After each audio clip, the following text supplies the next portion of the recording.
Whaafafonga I talafonga le 2AP ilunga o anala leo 5 wha o amo, wha mo tasi o fitu tesi male wha, iwa tasi tesi male tasi, male wha mo iwa lua tesi male tasi. Malunga o le sino mai ngoa iai ilunga o le 2AP Facebook page, male ala ata le malo le TV iwa. Le si whafonga o Samoa, le 2AP. Talo falava usi mai alau whaafafonga I le tautua masani alau le iti o le siu whafonga o Samoa le 2AP. Ua whautuaina le Lipotel Committee vaenga tau whawhialoa I le malo ina ia sila I le whausia o se whainga whaavae mo whaamanuyanga o tangata whainga aluenga ua I ule au nanga Beli Taia. Ina ia mawhaio na maua se 10% o lona totongi tasi pasene sa oina a o whainga aluenga matu ina atu I le ACC. Peitai, na tali le malo pe ona sauno ai le sui minista o tau I mo whaalawelave whaafuasei ia fia me Naomi Mataafa.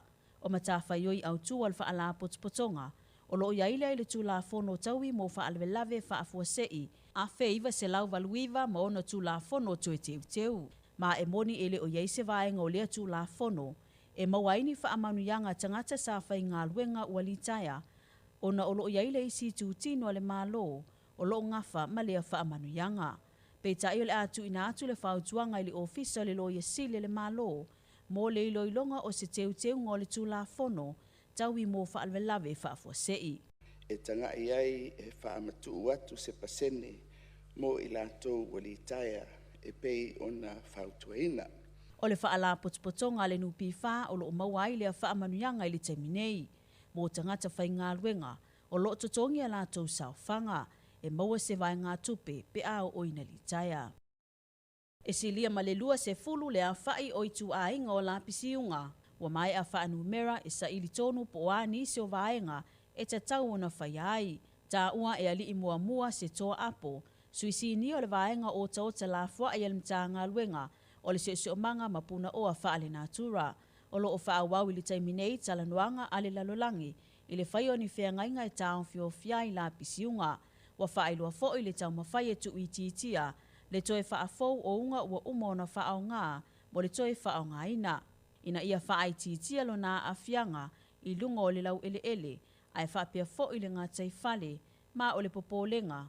Whai lava si o oho vai la au nei, menga ka kiri I roa mua hua, e le fukua whai roa mai se kisi. Ua whaeloa se tasi o tau mawhai ngā le sosaiete mo lapisi toe whaafouina, e peo le vili o le lapisi, ma ave Japani e whai ai se suenga, e se isi vaenga e tatau wana whaatino ai.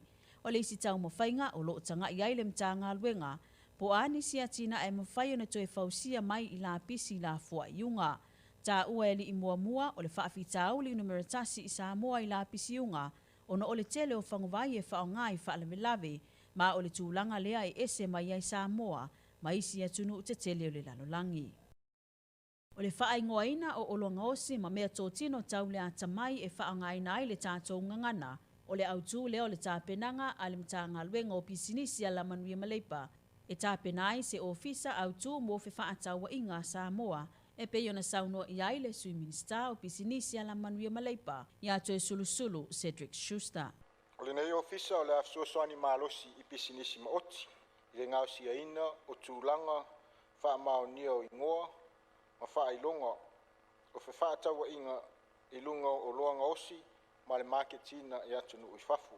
O le tele o asia singa le mtanga luenga I oloa, e whao I nātu le mtanga luenga o le soifua malolo ina, a wale whaamanosia.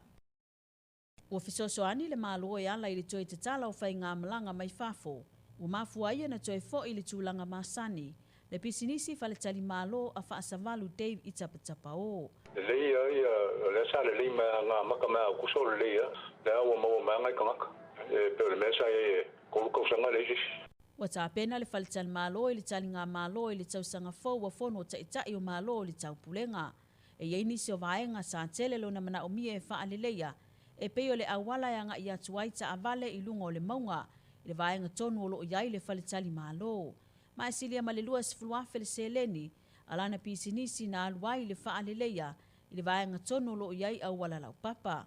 O le toatele o turisi e a whea le whaletale malo. O le iwa sifuma le iwa pasene e le o ni tangata anu I Samoa.